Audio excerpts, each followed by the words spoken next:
Hi guys! On today's video, I'll be doing an interesting series involving talking about old channels that we used to watch as kids, and talk about some shows that perhaps your kids would be interested in seeing.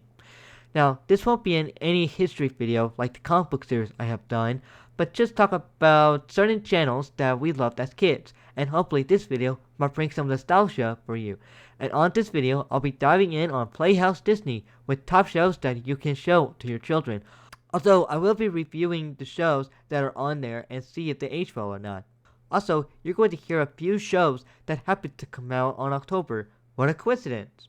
Okay, so where can you watch Playhouse Disney? Well, if there are some old DVDs or VHS tapes, that would be on Amazon or eBay. But there's one app that has a couple of those shows, which is called Disney Plus. So, for starters, I'm starting off with the first show that aired on the block, called Bear in the Big Blue House, that aired on October 25, 1997. So, when I found out that there were some old preschool shows on Disney Plus, such as Bear, this inspired me to one day talk about some old shows plus the channels they're in, and maybe when I have kids, I could show it to them if these shows age well, of course.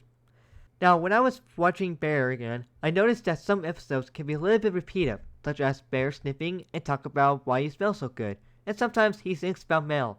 Bear go visits his certain rooms to meet up with Ocho, Pip Pop, Trillo, and Tutter. There might be some creepy characters that might freak your kids out, such as Shadow, who tells Shadow stories that I'd rather just skip due to being boring and creepy, and there's also Luna, a giant moon who sings with Bear and every ending in the show. There is sometimes a giant sun too. Some episodes do have a good world build like in later seasons. They go into the city that has other animal characters. Knowing this came out 28 years ago, this show is good for your kids and perhaps learn something about sharing, teamwork, and other things too.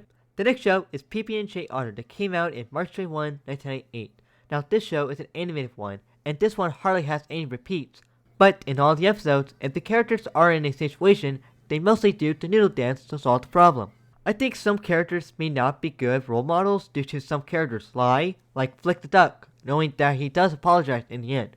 There's also some mean characters too, such as Utsi and Bootsy, who live in a rich family background, knowing they do care about PB&J in some episodes. I'm not saying the show is bad. There are good messages in the show, but if you don't want your kids to watch any certain mean characters or characters making bad decisions, then don't worry about it. At least the noodle dance is catchy. Up next is Roy Poi Oli that came out in October 3, 1998, alongside Out of the Box that came out 1 week on October 10. Now, Rolly is similar to PB&J when it comes to what the story is about. This show, of course, do have some good messages and characters are fine too. And they do have some memorable episodes I remember like to watch, like the Ice Cream Planet, Space Boy, plus a couple of movies too. Heck, I was Rolly for Halloween. That's how good the show was as a kid. Now, Out of the Box, on the other hand, is similar to Bear and Barney as well. This show does have some repeats and appear in every episode. Now, this show is very kid-friendly, with some things that your kids can learn about. The hosts are Tony and Vivian, who play with the neighborhood children. They do music, arts and crafts, plus making stories too. In the end, they sing the goodbye song, and that's pretty much it. Another show that has some interesting learning lessons called Higglytown Heroes that came out in September 11, 2004. Be Wayne, Twinkle, Kip, and Ben all hop and pop around. And sooner or later they'll learn about real heroes, such as policemen, firefighters, and pizza guy, with other jobs that can be kind of cool for your kids to learn about, and perhaps they want to be like them too. Now, knowing the animation may not age well, I'm surprised the amount of jobs this show has to talk about for two-part episodes. I like the show, and perhaps your kids may like it too.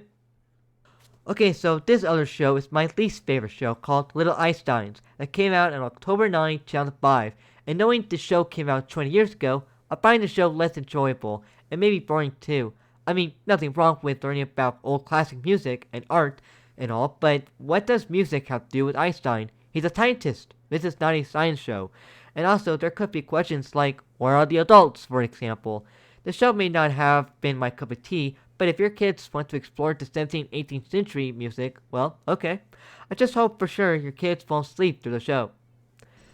Now, these two shows sort of have the same characters with different titles in them. such as Book of Pooh and January 7, 2001, and My Friend's Sticker of Pooh, May 12, 2007.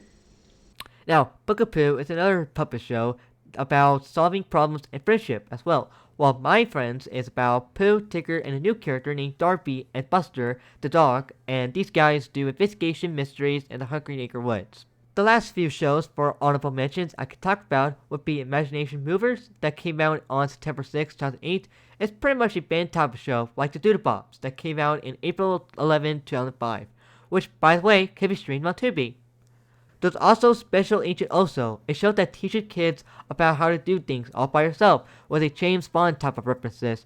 Henny Manny actually crossed over in it. That show that came out in September 16, 2006 is about him helping the neighborhood fixing things up. And Mickey Mouse Clubhouse that came out in May 5, 2006, where it could be seen as a repetitive show in some episodes.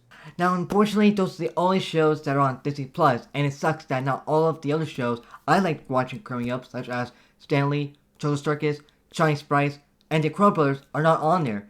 And there's also The Wiggles, not to be confused with the reboot one, but the OG one, which can be watched on Peacock. And that'll be it for this video. I'll probably talk about Disney Junior sometime, and yeah, thanks for watching. Bye!